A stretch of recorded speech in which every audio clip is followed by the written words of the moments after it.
সেদিন নদী সমুদ্র উপচে গেল আমাদের ঘরদোরের উঠান অলিগলিতে পথ খুঁজে নিয়ে। ঠান্ডা বাতাসে আমার ঠোঁটের কাঁপন দেখে তোমার মনে হয়েছিল এই মেয়েটার সাথে 2 লক্ষ ছাতা বৃষ্টি মাথায় করে হাঁটাই যায়।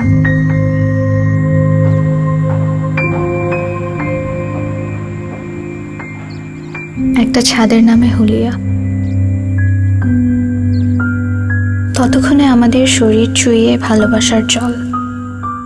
টুপটাপ কথোপকথনে আমাদের পলিথিনে মোড়ানো মনে বাষ্প জমা হলো।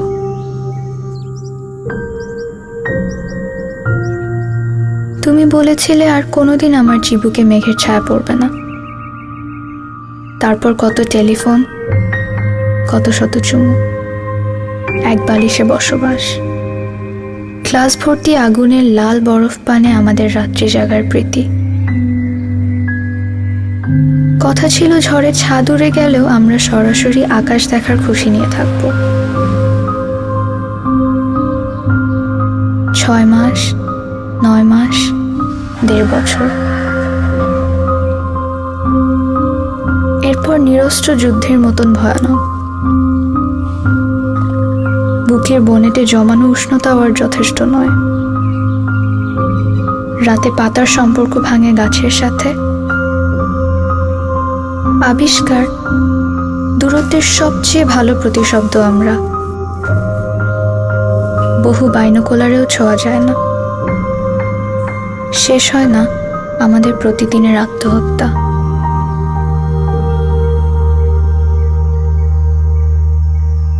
আমিই করেছি এখন। কেন করেছি এত কিছু তো জানি না। যে জানে পূর্বেই তাকে জিজ্ঞাসা করো। যেহেতু তার ইচ্ছা ছাড়া গাছের পাতা ইলিশের পাখা পর্যন্ত চড়ে না, নড়ে না। তুমি বাঁচো, সন্ধ্যাবেলা বলি বাঁচো। দিন রাত রৌদ্রে আকলাবন্য,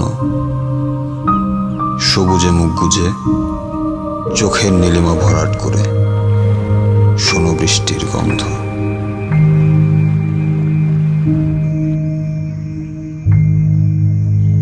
একটা জঙ্গলে ভরা ছিল আমার হাত, আর তাতে ছিল কবরের কিচিরমিচির।